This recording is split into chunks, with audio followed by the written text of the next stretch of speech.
The Supernatural Storm, written and performed by Tony Capobianco. My phone blared as a tornado emergency warning came in. The alert told us that this was a particularly dangerous situation. That's how it all began. Filled with fear, my girlfriend and I immediately headed for the basement. The frantic sound of our footsteps as we raced down the cellar steps matched our elevated heartbeats. Once we were secure in the basement, we turned on our weather radio and heard the following message. The National Weather Service has issued a tornado emergency. A large, destructive tornado is entering southeast New York. It will cross Interstate 84 between 7 and 7:15 p.m. This is an extremely dangerous and life-threatening situation. If you are in the path of this large and destructive tornado, take cover immediately. Catastrophic damage is expected. We soon learned that the powerful tornado had already destroyed another town. Terrified, Rachel and I hugged each other. Tornadoes were pretty rare in the Hudson Valley, and powerful EF3 and greater tornadoes were extremely rare. The odds don't offer any comfort when the bullet has already been fired from the chamber. We found ourselves staring down the barrel of a large gun. The monster storm was coming, and there was nowhere to run. All we could do was hunker down in the basement and hope for the best. The wind suddenly started howling outside. The terrible howling soon turned into a deep guttural growling. The sound of a freight train racing by accompanied the terrible shaking of the walls. The house seemed as if it was desperately breathing. Rachel tightened her grip on me. My heart was pounding in my chest like a jackhammer. The feeling of being utterly helpless and powerless to stop this beast only increased the profound sense of impending doom. Our house violently shook for what seemed like an hour, but it was probably only 5 minutes or so. The noise of the tornado was so loud that it blocked out the sound of the destruction as it passed by. Suddenly, there was dead silence. What had been the loudest sound that I had ever heard instantly died down to a level where even a whisper could be heard. To go from a raging roar to a ghostly calm was a spectacularly eerie thing. I looked into Rachel's gorgeous green eyes, which revealed that she too felt the tremendous relief that I felt. We had survived. Making it through that tornado alive had been our primary concern, and any worries over property damage was a distant second. The shocking power of nature is a humbling force. Human life is fragile, and at least we won this particular battle. Just as we were gathering our senses, the sound of heavy footsteps from upstairs broke the surreal silence.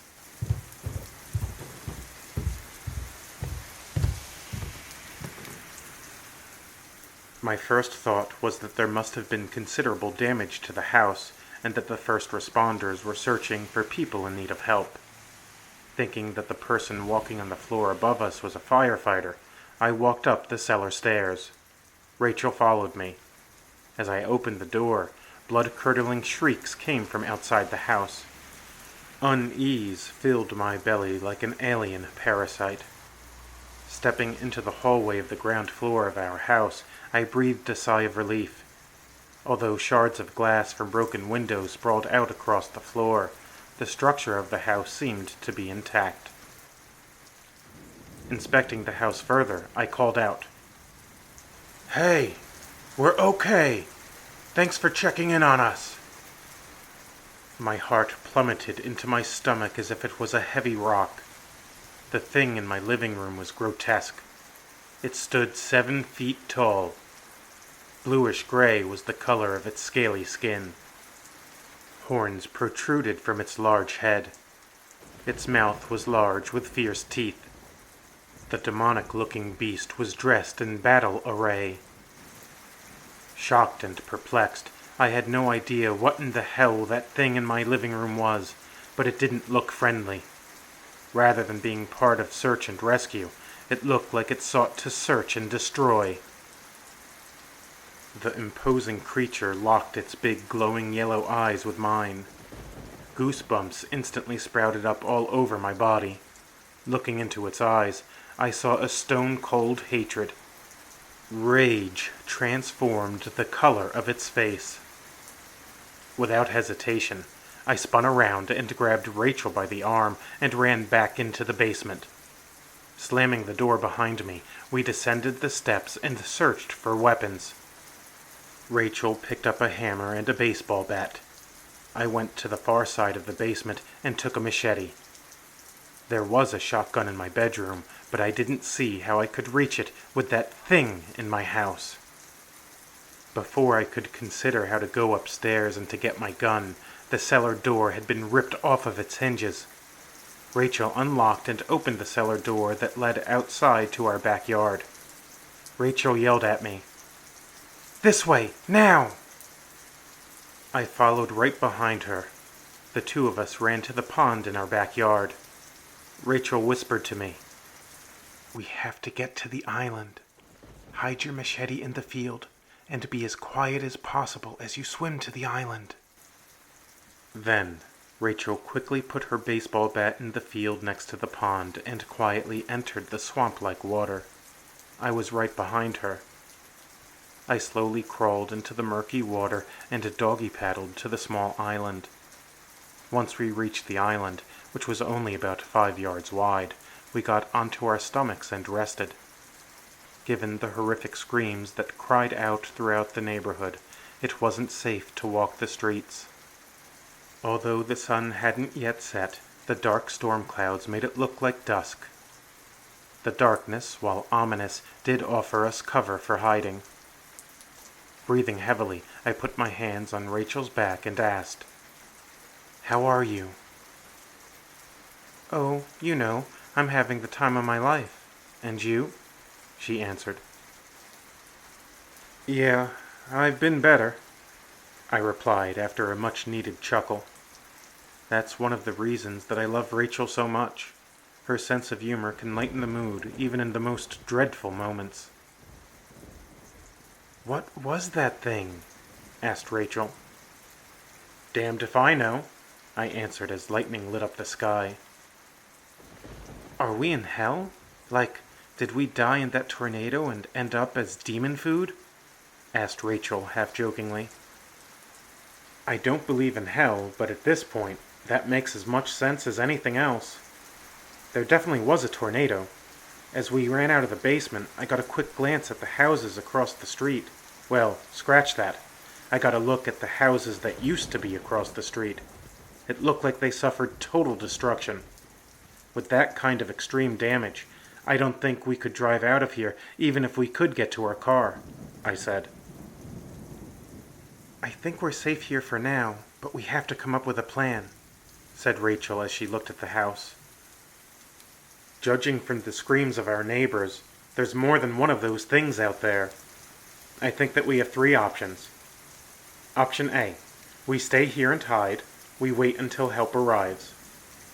Option B, we follow the main roads out of town and fight anything that gets in our way. Option C, we enter stealth mode.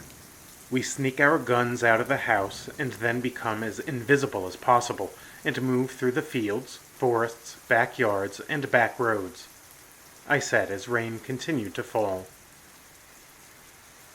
"Option C. Always choose option C, babe," responded Rachel as she brushed her long red hair from her eyes. After about an hour had passed, we swam off of the island and headed back towards the shore. We quietly snuck to the back of our house. I entered the house through the shattered glass sliding door.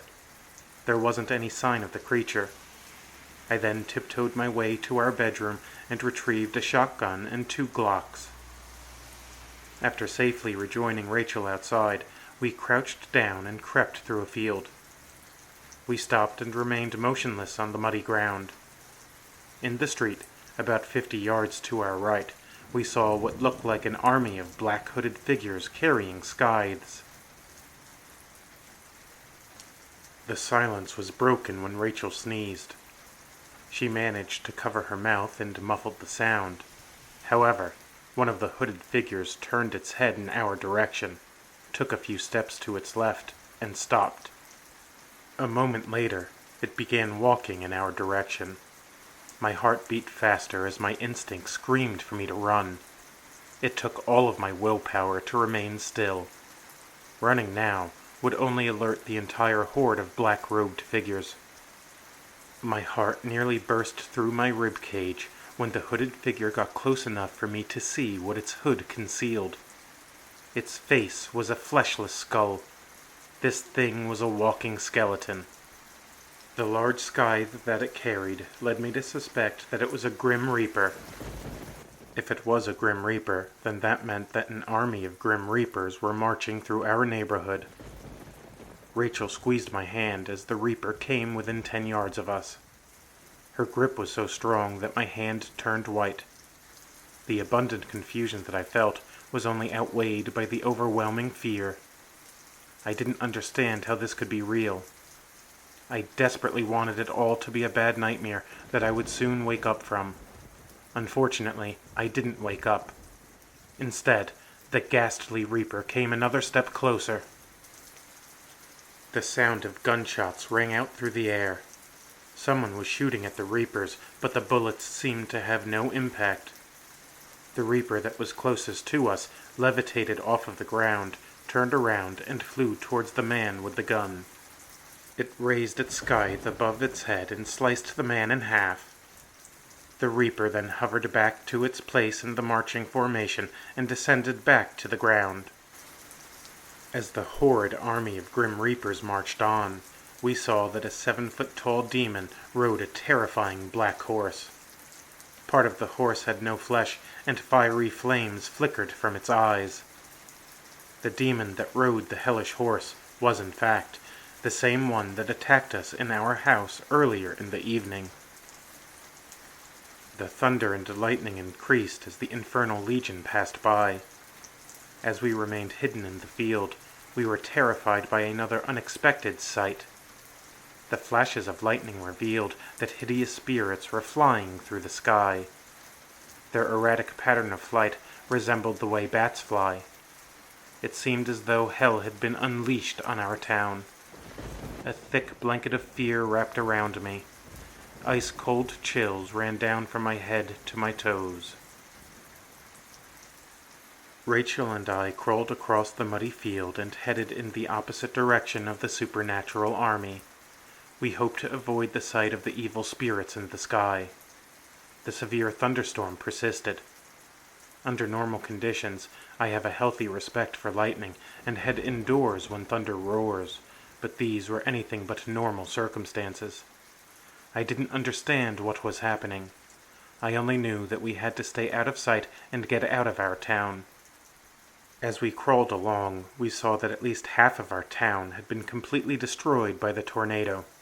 Where houses once stood, only the concrete slabs of their foundations remained. I hadn't understood why help from outside of town hadn't arrived. Then we reached the south end of town, and I discovered the answer. To our abject horror, we couldn't leave. There was a wall of green flames that blocked any escape. Once again my heart sank into the pit of my stomach. We were trapped. There was no way out. "Let's go west," Rachel said despondently. "Is your phone working yet?" I asked. "No, it still won't turn on," she replied. "Damn it! Mine's been out ever since the damn tornado ripped through here," I responded as I stared at my phone. We headed west in the hope that there might be a way out of here. The horrendous-looking phantoms continued to prowl the sky. The guns that we carried no longer gave us any sense of protection. As we crawled through the backyards, we saw numerous dead bodies. The poor souls that survived the catastrophic tornado had been sliced to shreds by the Grim Reapers. The carnage made me gag. The elderly, the children, and everyone in between had been slaughtered. No one had been spared. Death came for young and old alike. The tiny hope that flickered within me was soon snuffed out.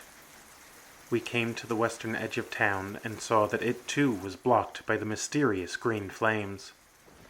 With our options dwindling, we decided to head to the sheriff's office. If the building was still standing, maybe we could at least use the radio there to call for help. The sheriff's department was in the northeast part of town. It was going to be a long walk, but we had to try something. If we gave up, then we would be little more than the walking dead. The thunderstorm continued to rage as we walked through the woods. After an hour of walking in the pouring rain, we noticed some lights flickering in a window. It came from St. Michael's Church. The small flickering flames from the candles reignited a spark of hope within me. Maybe we weren't all alone after all. Someone had to have lit the candles. We carefully walked up to the front door and tried to pull the door open. It was unlocked. When we went inside, we searched for any demons or reapers. The sound of chanting came from the back of the church. Rachel and I, with our guns raised, cautiously went in to investigate. A priest in his 50s was praying. "Excuse me, Father, are you okay?" I asked with my shotgun still raised. I wasn't taking any chances. "Jimmy Roma? Is that you?" asked the priest as he turned to look at me. "Yes, Father Caruli. I'm here with my girlfriend, Rachel," I responded. "Thank God you're all right. The storm has devastated so much." "Put that thing down. Why are you carrying that thing?" snapped Father Caruli. "Are you kidding? Have you been outside? Have you not seen that all hell has literally broken loose?" I questioned. "Those demons that are flying in the sky? Yeah, I saw them. I don't think that your guns will help you. Demons are pure spirits that don't have corporeal bodies. Scripture warns us about the demons of the air. Only prayer and fasting will drive them off," explained Father Caruli. "So say you. But haven't you seen the others?" I asked as my eyebrows raised. "Others? What others? What are you talking about?" Father Caruli asked. "Those things in the sky are the least of it. As far as I can tell, they are the intelligence officers of the supernatural army. We've encountered Grim Reapers, a zombie hellhorse, a demon, and green flames that have encircled the whole damned town. The demon thing sure looks like it has solid flesh. I don't think prayers are going to do you any good," I responded. "Dear God, if what you say is true, things are much worse than I imagined. But there may be some good news. Are you familiar with the 3 days of darkness?" Father Caruli asked as he paced back and forth. "The 3 days of darkness. Yeah, I vaguely remember that it was some outlandish superstition passed off as a prophecy from heaven. You know, one of those doom and gloom chastisements sent from the loving God that is always offended and always ready to slaughter his children. Very merciful, as I recall," I answered as I twirled my index fingers. "Scoff, if you like, but that silly superstition, as you call it, is going to save your life, if you listen to me and stay here in this church," a satisfied Father Caruli responded. "Oh yeah? How's that? I'm sure your hocus-pocus and enchanted talismans will protect us," I snarked. "Mock all you want. You once told me that you didn't believe in the existence of hell, and now you see the denizens of hell with your own eyes. Yet, you still won't believe. Nevertheless, I will help you. While I won't use any hocus-pocus or a magic talisman, I will use the power of prayer and blessed items. It's not magic. It's faith in God. The 3 days of darkness foretells of a terrible chastisement in which a supernatural pestilence will kill all who do not have a blessed beeswax candle. The blessed beeswax candle will be the only source of light that will work. Not only will the blessed candle provide light, but it will provide protection. much like the ancient Jews were protected by the blood of the Lamb when they marked their doors in Egypt. That terrible day, death passed them over, Father Caruli explained confidently. I see a couple of problems with your assessment. First, from what I remember, the 3 days of darkness said that anyone who went outside during the event would die. Well, Rachel and I have been outside for hours, and as you can see, we aren't dead. The second problem that you have is that the Passover never happened. The overwhelming consensus of scholars is that the Exodus, as recorded in the Bible, never happened. It wasn't a historical event. So, comparing your prophecy with a myth that never happened isn't nearly as compelling as you believe that it is, I explained calmly. Jimmy, Jimmy, Jimmy, you are too clever for your own good. The Lord works in mysterious ways. Our finite minds can't even begin to comprehend the infinite mind of the Creator.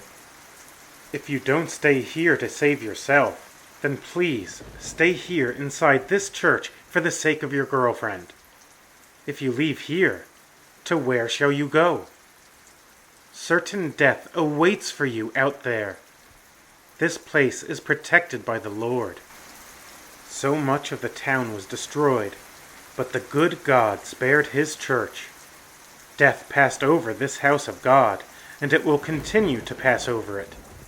The blessed beeswax candles give us light, and they shall continue to protect us, Father Caruli explained as the candles flickered. Just stop it! Listen to me. You have got to get out of this church. Come with us.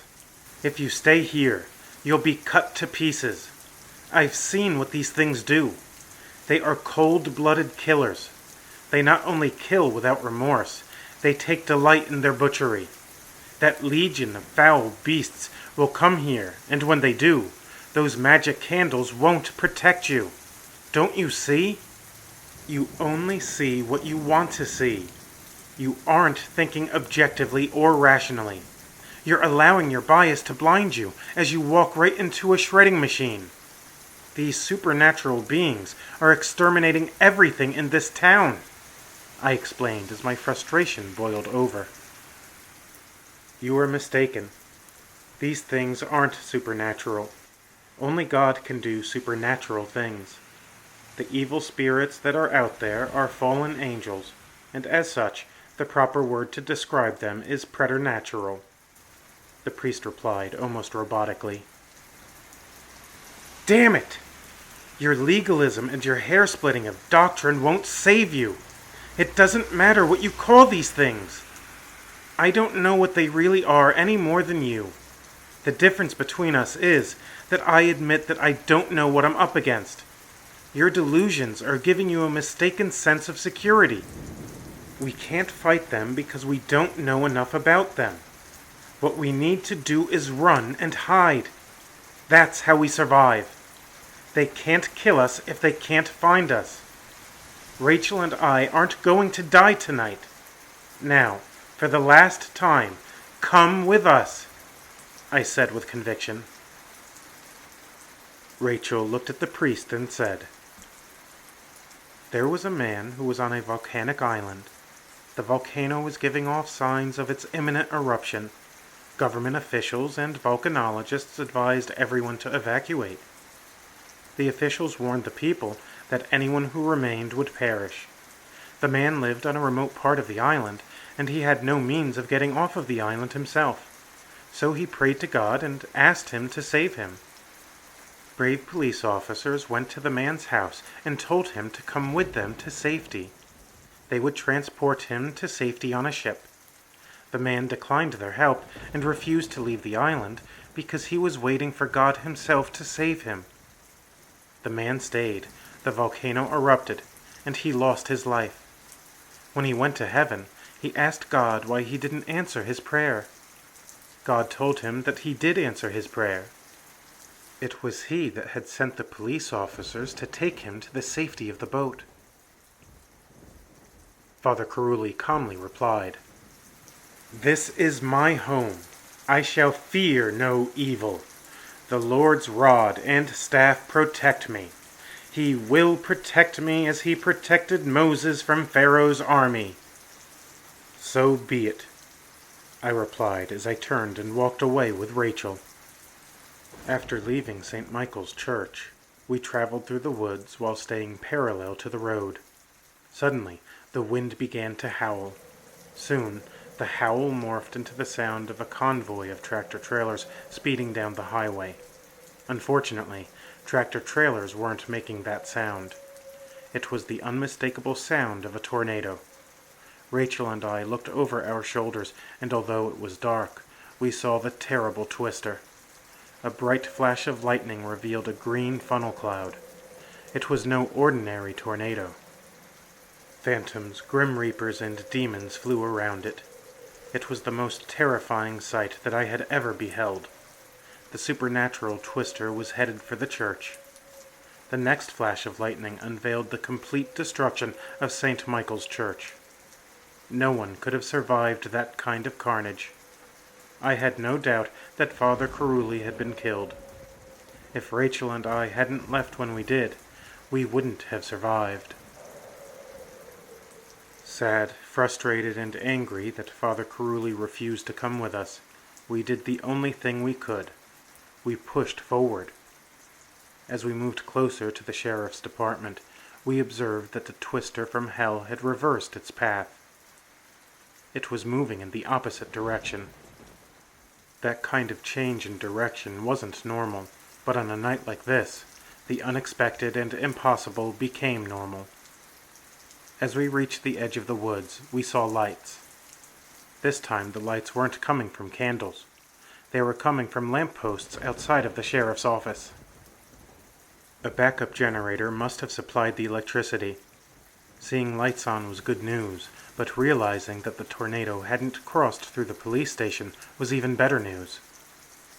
If the sheriff and any of his deputies were there, I wondered why they hadn't called for backup. Remaining low to the ground, we eagerly hurried to the front door of the station. We opened the door to find that Sheriff Moss and his deputies were busy stockpiling guns. "Jimmy? Rachel? You're okay?" Sheriff Moss questioned. "We're a pretty far cry from okay," I responded. "Yeah, I know what you mean. Well, at least you're all right," Sheriff Moss responded. "We've been all over town. We've been over what's left of it. Why haven't you been doing search and rescue? Why haven't you called for backup?" I replied as I folded my arms across my chest. "The storm knocked down trees all over the place. The damage is unlike anything I've ever seen. The roads are impassable. As for backup, yeah, we tried to call for help, but we couldn't reach anyone. We tried our cell phones, the landline, the internet, and our radios. For some inexplicable reason, we can't reach anyone. Not being able to get in touch with anyone to cut down the trees to clear the road, we've only just been able to clear a path to get out of the station. We haven't seen or heard from any place else yet." "How bad are the injuries? Are any of the injuries serious?" asked Sheriff Moss with a concerned expression. "An unearthly tornado leveled half of the town, and an army of supernatural beings killed almost everyone else. It's a literal nightmare out there," I somberly explained. "What now? An army of supernatural beings? Son, are you on drugs? If you're referring to those things that are flying in the sky, you had better get a grip. I saw the weird flying objects between lightning flashes, but I was too busy trying to clear a path out of here to give it much thought. Maybe they're Chinese drones or balloons. As a matter of fact, it might be that they could be the product of light being refracted in the water vapor of the clouds," replied the sheriff. "You haven't tried to hide yourself from them? You've been out in the open, just working like normal?" I asked with concern. "How else do you reckon I was going to clear a way out of here? Can you operate a chainsaw in silence?" replied the frustrated sheriff. Sheriff, the thing is that those flying spirits are only a part of the problem. I think that they are sentinels. They roam through the air and report back to the Reapers and the demon in charge. There is no doubt that they have seen you, and that means that we aren't safe here. We have to get out of here, I said with urgency. Now, son, I don't know anything about Reapers or some demon, but I do know that we have a lot of weapons and ammunition here. If the Russian or Chinese army wants to take this land, then they'd be in for one hell of a fight. This station is probably the best built building in town, maybe even in the whole county. Seems to me that this is probably the safest place to be, Sheriff Moss replied. Terrible, inhuman shrieks came from outside. The unnatural sound permeated my bones and sent shockwaves through my blood. Sheriff Moss and his 3 deputies put their hands on their holstered guns. They went outside of the station to see the source of the sinister sounds. Rachel and I watched the events unfold from inside the station. The sheriff's face grew pale as he looked upon the ghastly legion of grim reapers. He appeared to say something to them. The entire army of reapers began to levitate 2 feet up off of the ground. 1 deputy opened fire. Then the sheriff and the other 2 deputies began firing as well. The bullets had no impact. A bright flash of lightning lit up the sky like a nuclear bomb, and a tremendous boom of thunder shook the station like an earthquake. My bones rattled. Next, the Grim Reapers hovered forward with their scythes raised. The sheriff's department continued to unload their weapons. In a matter of mere moments, the Reapers reached Sheriff Moss and his men and mercilessly cut them to shreds. The scene was horrific. Determined to live, Rachel and I sprinted through the station and fled through the back door and hurried into the woods. We ran as quickly as we could. The evil flying sentinels shrieked at us as they gave away our movements. My heart pounded like a drum. We stopped running. To our horror, the Grim Reapers were hovering all around us. There was no place left to hide. There was nowhere to run. Fighting these supernatural monsters had proven futile. Despair began to swallow me up like a black hole. The horrible sound of the freight train like wind returned. Another flash of lightning revealed the approaching twister from hell. In defiance, Rachel began cursing at the Reapers. Looking upon my beautiful girlfriend and seeing her resilient spirit had a surprising influence on me. A tiny spark of hope reignited within my heart. The flickering hope soon turned into a raging inferno. Rachel ran towards a Reaper. She was determined to go out on her own terms. She wasn't going to go out without a fight. A determination like I had never known arose in me. As Rachel fought with a fantastic fury, I felt a warmth wash over. It felt like perfect peace and love had permeated every cell of my body. I felt as one with the universe. I continued to look at Rachel as I said, "We are not going to die today. God, the universe, whoever or whatever you are, I cry out to you. This is not the end." Next, I directed my thoughts, words, and energy at the Grim Reapers and their evil army and said, "You will not hurt Rachel. You ugly bastards are not welcome here. Get out! Get out! Get out!" All of a sudden, the rain stopped, the tornado lifted, and the storm clouds disappeared. Simultaneously, the Grim Reapers and the flying demons faded away. They had faded away just as quickly as they had materialized into our world. As I shouted those words, I said them with absolute confidence that they would come true. For the first time in my life, I genuinely believed that God or the universe was listening and ready to answer my plea. I had felt a tremendous power flow through me. My oneness with the cosmos was nearly indescribable. For those brief moments, I felt like a god. I remember thinking that anyone could access the same force just as I had.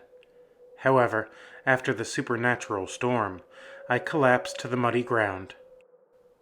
The power had pulsed out of me, and exhaustion finally took over. Rachel, laughing with joy, sprawled out beside me. Holding hands, we gazed up at the beauty of the starlit sky. Against all odds, the two of us faced down and survived the supernatural storm.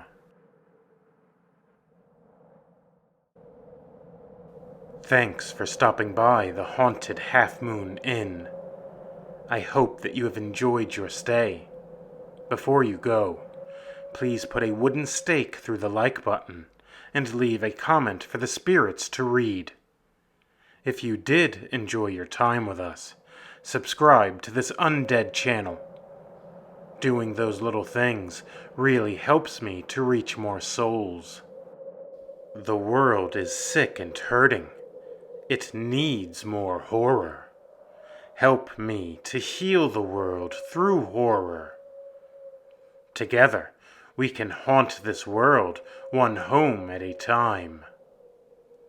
And always remember, just because you don't see them doesn't mean that they aren't there.